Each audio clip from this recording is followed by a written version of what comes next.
একজনকে বাদ দিয়ে দুজনের কানে কানে কথা বলা নিষেধ, তবে প্রয়োজনে তৃতীয় জনের অনুমতি নিয়ে বলা যায়। এক্ষেত্রে নিচু সুরে কথা বলতে হবে। তৃতীয় ব্যক্তি বুঝে না এমন ভাষায় কথা বলা যেতে পারে।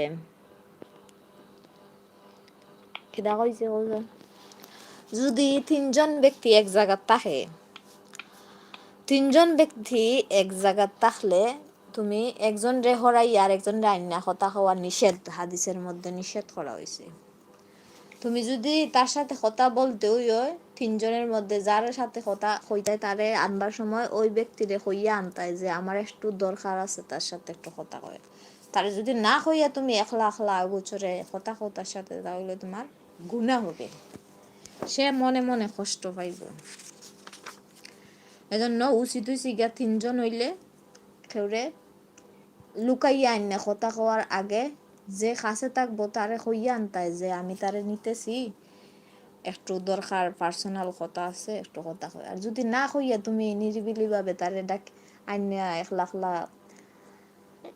লুকিয়ে লুকিয়ে কথা বলো, তাহলে তোমার গুনাহ হবে। তৃতীয় জন